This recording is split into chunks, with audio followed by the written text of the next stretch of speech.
Okay, so we're in Elul, and this is my husband's shofar. And one of my students asked if a woman can blow the shofar earlier today, and I said certainly yes.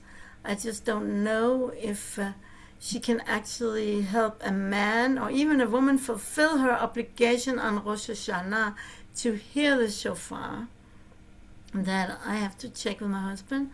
Meanwhile, I just wanted to blow it for you. I cannot promise that I can do it. Sometimes I can do it, sometimes I can't. I'll pray. And it's beautiful at a shofar. It's like narrow below, and then it opens up to become more wide. And that is like in the Tehillim it says, Min ha'ma'amakim. How's it go? Min ha'ma'amakim karaticha. I called you from the deep place. Va'anenu b'merchavya. And you answered me in a wide space. I call you from the deep, like narrow space. And you answer me from the wide space. And this is, of course, supposed to be a wake-up call. I'm going to work myself up to blowing the shofar. Please, Hashem, help me, because sometimes I can, sometimes I can't. I don't know. It's all in your hands, Hashem. What I did want to say is that we're used to talking about the merit of Avraham Avinu, that we blow the shofar to recall, to commemorate the near sacrifice of Isaac, of Yitzchak, that Abraham was willing to sacrifice him. And then, instead, Hashem said, no. Take your hands down. Don't put your hands against the boy. And then he showed him a ram. And this is supposed to be a ram's horn. And so Abraham sacrificed a ram instead of Yitzchak.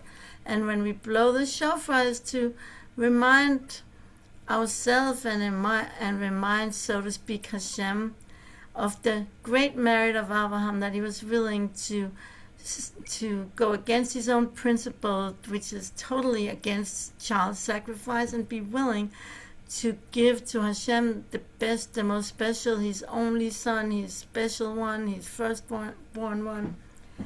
But there is another, more hidden teaching, which I forget.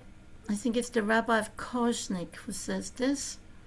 And he says, that also Sarah, this shofar is also to remember Sarah. Because if you take the words Shofar Rosh Hashanah, the shofar of Rosh Hashanah, you take the initials of these three words, you get the name. What name do you get? Shin, or Sin for shofar, Rosh, Reish, and then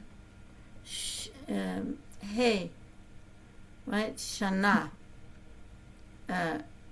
Rosh Shofar Rosh Hashanah.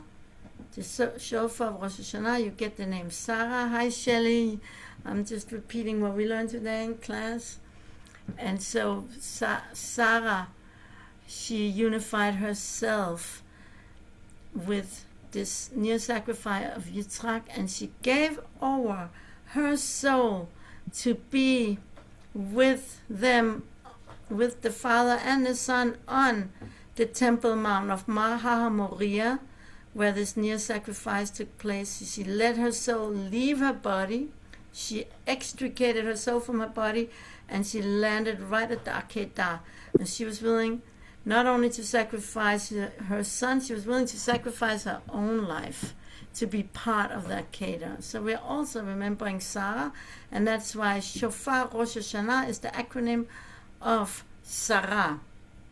And when her soul unified with the father and son, with her husband and her son, it unified in the cry of the shofar, in the tikiyah, the long one, and that's, she sighed and expired her soul with 3 long tikiyot.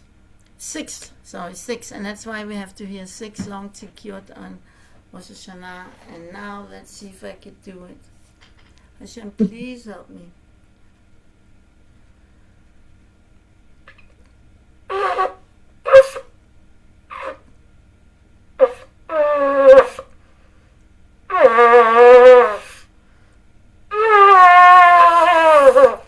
have to stand up, I think.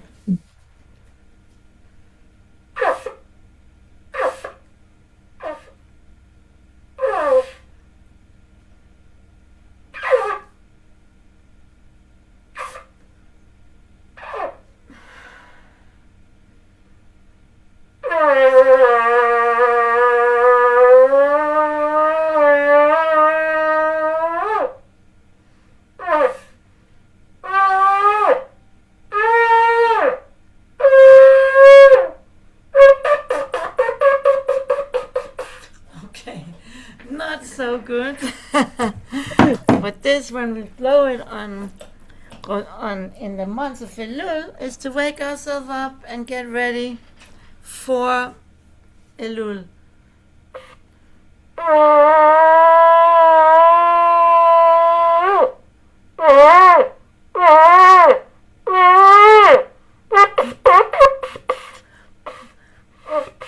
That last one, that's a hard one. Okay, so I tried my best.